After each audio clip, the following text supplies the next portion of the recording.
பத்திரிகையாளர்களுக்கு உண்டான முறையான ID card கொடுக்காமல் தகவல் செய்து கொண்டு வீண் விளம்பரம் பண்ணி கொண்டிருக்கின்றார் என்ற காரணத்தினால் இந்த கணபதி என்ற செய்தி மற்றும் விளம்பரத்துறை பிஆர் அவர்களை கண்டித்து இந்த மாபெரும் ஆர்ப்பாட்டத்தை நடத்தி கொண்டிருக்கும் அனைத்து பத்திரிகையாளர் சொந்தங்களுக்கும் இந்த கூட்டத்திற்கு தலைமையேற்று வந்திருக்கும் மாண்புமிகு இப்பகுதியின் சட்டமன்ற உறுப்பினர் அண்ணன் கென்னடி அவர்களுக்கும் எழுச்சிமிகு பத்திரிகையாளராக திகழ்ந்து கொண்டிருக்கும் எங்களது பாசமிகு அண்ணன் மதிமகராஜன் அவர்களுக்கும்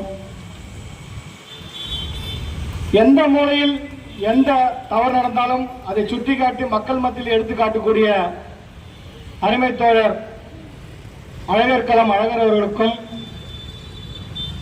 மாணவர்களுக்கு ஒரு பிரச்சனை என்றால் மாணவர்களுக்கு மட்டுமல்லாமல்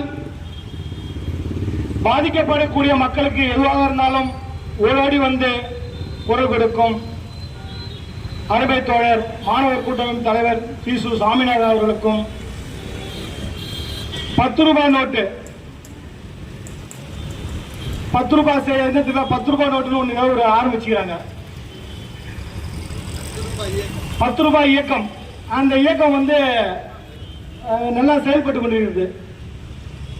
கொல்லைம்பேட்டை சட்டமன்ற உறுப்பினர் மாண்புமிகு அண்ணன் நேரண்ணன் அவர்களையும்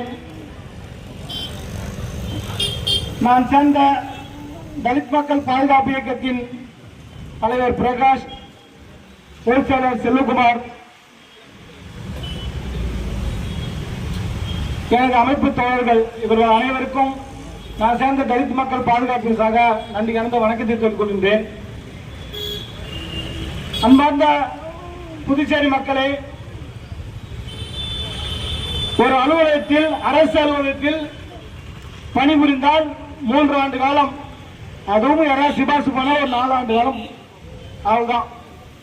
ஆனா செய்தி மற்றும் விளம்பரத்துறையில கள்ளத்தனமாக பிஆர்ஓ கணபதி என்ற ஒரு நபர், அவர் என்ன கேட்டகரி அந்த சப்ஜெக்ட்ல வந்தாருன்னு தெரியல, அந்த பதவிக்கு அரசு சம்பந்தமான தெரியுமான்னு கூட தெரியாது. ஆனா 24 வருஷமா ஒரே பதவியில உட்காந்துன்னு புதுச்சேரியில் இருக்கக்கூடிய பத்திரிகையாளர்களை வஞ்சிக்கும் செயலில் இறங்கிக் கொண்டிருக்கின்றார். இதை நான் சேர்ந்த தலித் மக்கள் பாதுகாப்பு இயக்கம் வன்மையாக கண்டனத்தை தெரிவித்துக் கொள்கின்றோம். மேலும் இப்பொழுது வந்துள்ள துணைநிலை ஆளுநர் அவர்கள் உற்று கவனித்து அவரை உடனடியாக மாற்ற வேண்டும். அவர் மீது துறை ரீதியாக அவர் எந்தெந்த செய்திகளை சேகரித்துள்ளார் என்பதனை மாண்புமிகு துணைநிலை ஆளுநர் அவர்கள் வந்து அந்த அரசுக்கு சரியான அழுத்தத்தை கொடுக்க வேண்டும். அதேபோல் புதுச்சேரியில் இருக்கக்கூடிய செய்தியாளர்கள் எந்த ஒரு நிகழ்வா இருந்தாலும் அந்த இடத்துல அதாவது